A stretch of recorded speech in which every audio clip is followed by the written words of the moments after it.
Vana Mesopotaamia tõeliselt kuiva tasandiku keskel oli üks väike kogukond, mis tasapisi kujunes võimu, religiooni, seaduste ja kaubanduse keskuseks. See linn oli Babylon, mis asus Eufraati jõe lähedal praeguse Iraagi territooriumil. Babylon ei saanud kohe suureks ja võimsaks linnaks. Enne kui see sai tuntuks oma suurte templite, kõrgete müüride ja võimsate kuningate poolest, oli see vaid väike linn, mida ümbritsesid vanemad ja mõjukamad linnad. Babyloni piirkonnas oli juba asustus. 4. aastatuhande Kristins lõpus, kuid selle varasest perioodist on vähe teada. Babyloni nimi ilmus kirjalikesse allikatesse alles Appadi impeeriumi nõrgenemise ajal, mille rajas Sargon Suur. Linna nimi pärineb akkaadiakeelsest Bab-Ilimist, mida tavaliselt tõlgendatakse kui Jumala värav. Kirjutajad kasutasid ka sumerikeelset vastet Kadingira. Aja jooksul hakati seda kreeka keeles kutsuma Babyloniks. Sel ajal ei olnud Babylon veel oluline keskus. See oli vaid väike linn suuremate kuningriikide alluvuses. Kui Akkaadi impeerium langes, see piirkond läks Uuri 3. dünastia alla, mis oli riik, mis valitses suurt osa Lõuna-Mesopotaamiast. Uuri kuningate ajal kasutati Babyloni provintsi keskusena. Seal olid ametnikud, kes vastutasid maksude, maa, tööjõu ja tootmise eest. Selle tõttu harjus linn järk-järgult organiseeritud valitsemisega, mis sai tulevikus selle tugevnemisel oluliseks.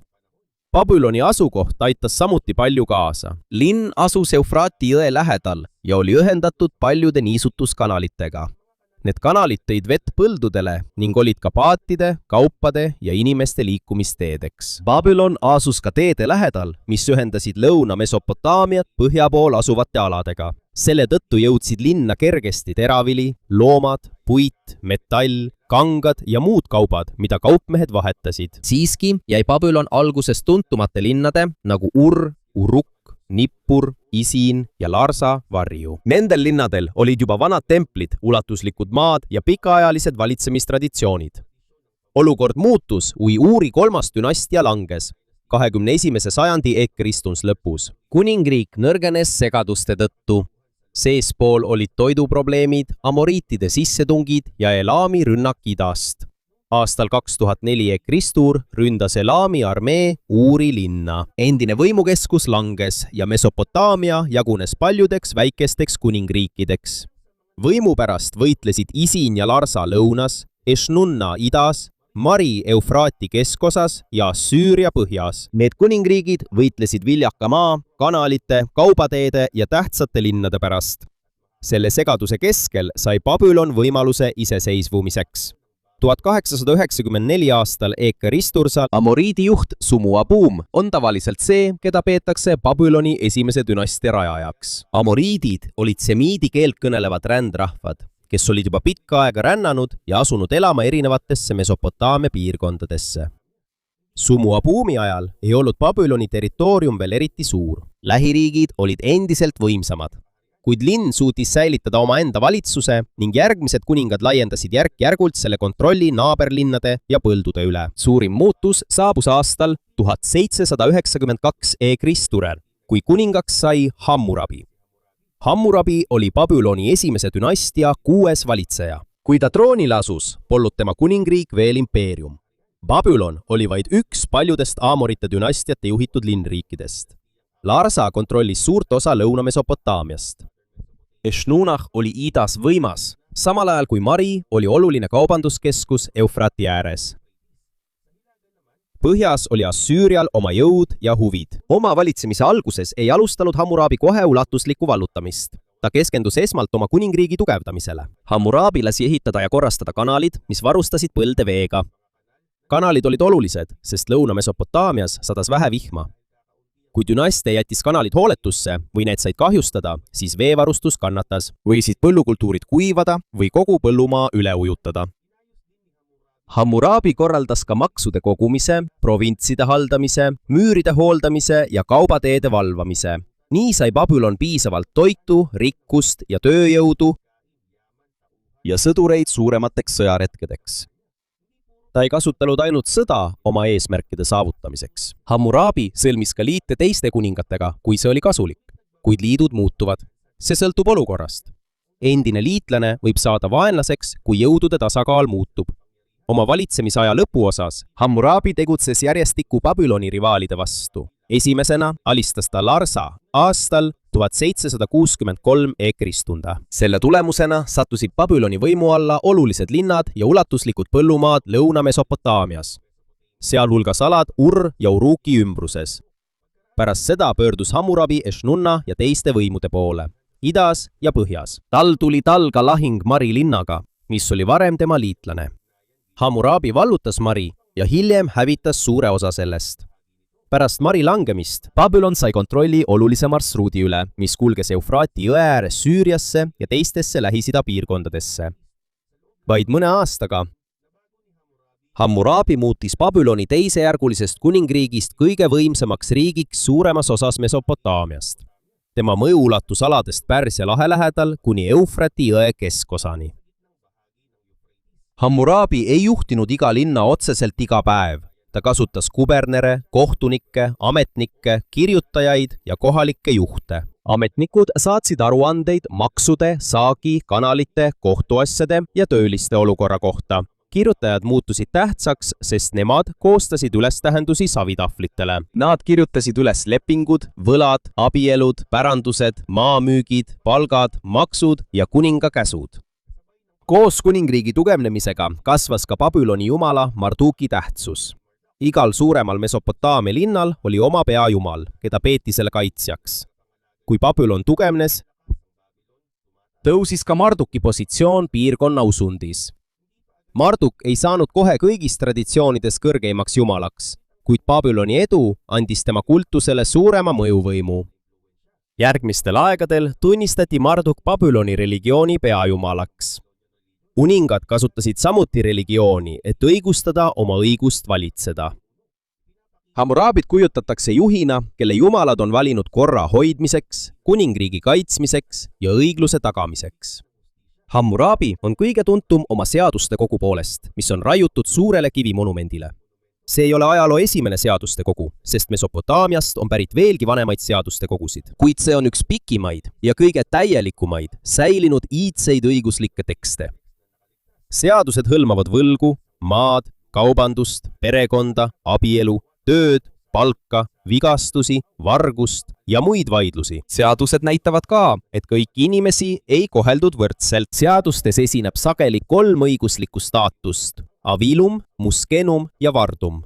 Avilum on vaba inimene, kellel on täielik õiguslik staatus. Siia võivad kuuluda maaomanikud, ametnikud, rikkad kaupmehed, sõdurid ja teised tunnustatud ühiskonnaliikmed. Muskenum on samuti vaba inimene, kuid tema staatus ja kaitse seaduse all on erinev. Iga muskenumi täpne positsioon ei ole alati selge, kuid neid seostatakse sageli inimestega, kes sõltuvad paleest või töötavad kuninga kontrolli all oleval maal. Vardum on meesori, samal ajal kui amtum on tavaline nimetus naisorja kohta. Inimene võib orjaks sattuda sõjas, vangilangemise tõttu, võlgade tõttu, sündides orjaperekonda või muude seadusega tunnustatud asjaolude tõttu. Ordsee peeti omandiks ja neid võidi müüa või teisele isandale üle anda. Kuid nende olukord oli keerulisem kui lihtsalt öelda, et neil puudusid igasugused õigused. Mõned orjad said abielluda, äri ajada, koguda raha ja osta endale vabaduse. Oli ka seadusi, mis käsitlesid põgenemist, vabastamist ja orjade laste staatust. Siiski jäi nende staatus väga madalaks. Kui orja vigastati, määrati sageli hüvitis või karistus selle põhjal, millist kahju või kaotust tema isand koges. Karistused ei olnud ka kõigile ühesugused. Karistus võis muutuda sõltuvalt ohvri ja süüdlase staatusest. Kõrgema staatusega inimesele tekitatud kahju eest tuli maksta suuremat hüvitist. Kui ohver oli ori, oli hüvitise summa väiksem. Siit on näha, et Hammurabi seadused ei põhinenud tänapäevasel arusaamal, et kõik on seaduse ees võrdsed. Nende seaduste eesmärk oli säilitada kord ühiskonnas, mis oli selgelt jagatud rikkuse, ameti, soo ja staatuse järgi. Perekond oli samuti väga oluline babülonlaste elus. Tavaliselt tunnistati meest perekonna juhiks. Tema käes oli peamine võim vara, töö, abielu ja oma laste tuleviku üle. Ka naistel olid õigused, eriti peredes, kellel oli vara. Nad võisid saada pärandust, omada kaasavara, omada maad, juhtida äri, anda laenu ja esineda kohtus. Mõned naised teenisid templites preestrinnadena, mõned neist pärinesid rikastest peredest ja neil oli oma maa, maja, töölised ja äri. Siiski jäi enamik poliitikast, sõjaväest ja avalikust juhtimisest meeste kontrolli alla. Templid ei olnud ainult palvepaigad, need olid ka suured majandusasutused. Neil oli maad, loomi, laoruume, töökodasid ja töötajaid. Mõned templid andsid ka laenu ja võtsid vastu alletusi inimestelt. Hammurabi valitsemise ajal ühendas Babylon palee, templi, armee, kaubanduse ja kirjaliku asjaajamise võimu. Endisest väikesest linnast sai Mesopotaamia tugevaima kuningriigi pealinn. Kuid uus impeerium sõltus suuresti Hammurabi võimetest ja autoriteedist. Pärast tema surma seisid järgmised kuningad silmitsi ülestõusude, sissetungide, territooriumi kaotuse ja tema loodud kuningriigi järk-järgulise nõrgenemisega. Üks tuntumaid asju, mille Hammurabi maha jättis, oli seaduste kogu, mis oli raiutud suurde kivimonumenti. See sisaldas üle 200 õigusliku otsuse, maa, äri, võlgade, töö, perekonna ja varguse kohta ja muude vaidluste kohta. Monumendi ülaosas on kujutatud Hammurabit seisvana Shamashi, päikese ja õigluse jumala ees. See pilt näitab, et kuninga võim ja seaduste täitmine on jumalate õnnistusega. See ei olnud Mesopotaamias esimene seaduste kogu. Enne Hammurabi aega koostati juba vanemaid seadusi. Siiski, see on üks pikimaid ja kõige paremini säilinud õiguslikke tekste muistsetest aegadest. Karistus ei olnud ka kõigile võrdne. Otsus sõltus sellest, milline oli süüdlase ja ohvri seisund. Mõnel juhul kasutati põhimõtet silm silma vastu, eriti kui mõlemad pooled olid võrdses seisus. Teistel juhtudel määrati trahv või kahjutasu.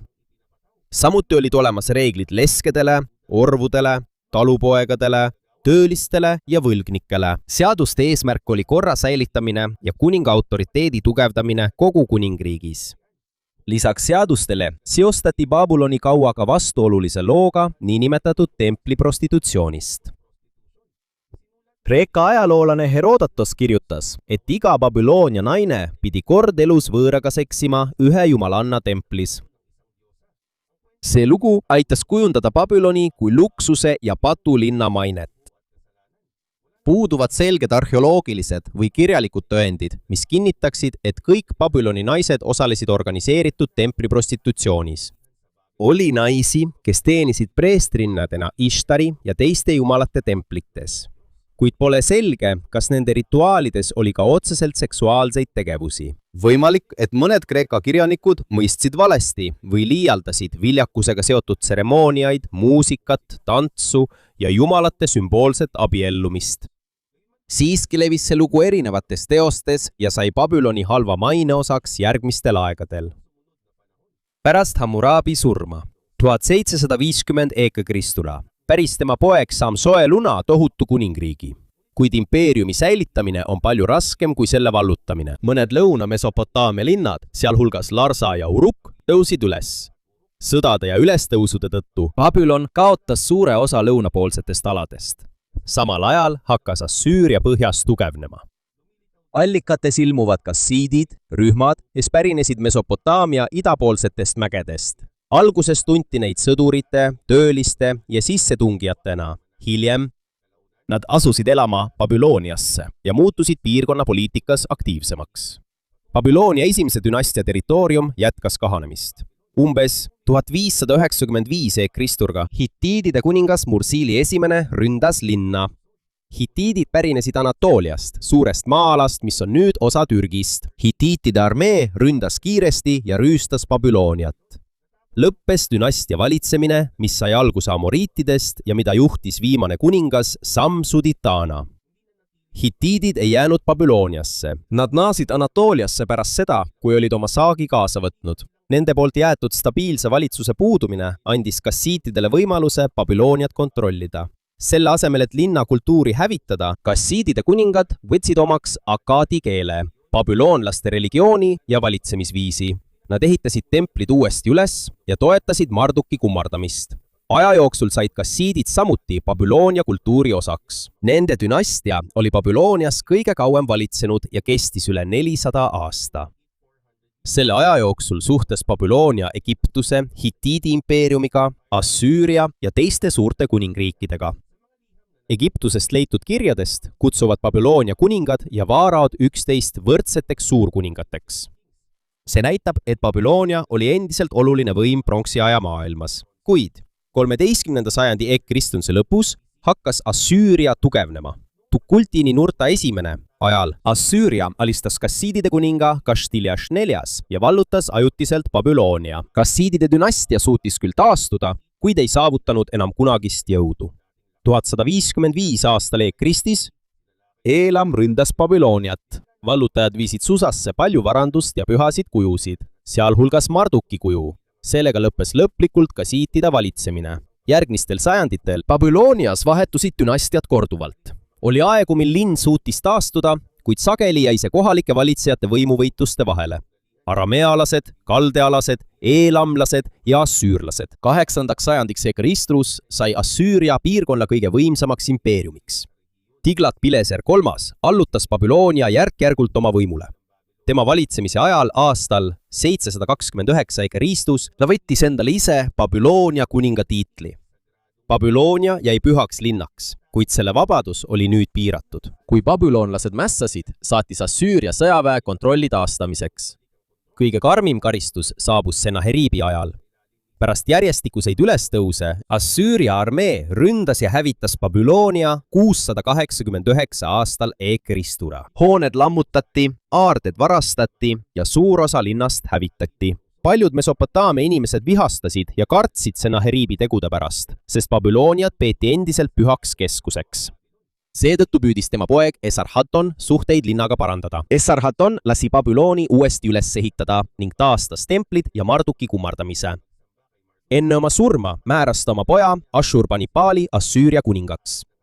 Samal ajal tegi ta oma teisest pojast, Shamash-Shumukinist, Babyloonia kuninga. Väliselt olid kaks venda võrdsed, kuid Assüüria kontrollis endiselt armeed, raha ja tähtsaid otsuseid. Selle tõttu tõusis Shamash-Shumukin 652 e.Kristus üles. Ta palus abi kaldealastelt, araamealastelt, araablastelt ja elamiitidelt, et taastada Babyloonia iseseisvus. Sõda kestis mitu aastat, kuid Ashurbanipali armee oli tugevam. 648 e.Kristundu. Babyloonia langes taas pärast pikka piiramist. Assüüria taastas otsese kontrolli linna ja piirkonna üle. Nad valisid juhid, kellel lubati seal valitseda, kuid Assüüria ülemvõim ei kestnud kaua. 7. sajandi e.Kristus teisel poolel hakkas nõrgenema impeerium, mis oli pikka aega Lähis-Idat valitsenud. Assüüria nõrgenemine andis Babylooniale taas võimaluse tõusta ja luua impeerium, mis sai kuulsamaks kui kõik eelnevad. 626 e.Kristus Kaldea juhi Nabopolassari juhtimisel alustati ülestõusu Assüüria vastu. Ta ajas Assüüria sõdurid välja ja kuulutas end kuningaks. Siit sai alguse uus Babyloonia impeerium. Nabopolassar sõlmis liidu meedlastega, kes olid võimas rühm tänapäeva Iraani aladelt. Nad ründasid Assüüriat ühiselt. Aastal 612 e.Kristus langes Nineve, Assüüria impeeriumi pealinn. Endise vaenlase hävingust tõusis Babyloonia taas Mesopotaamia võimsaimaks jõuks.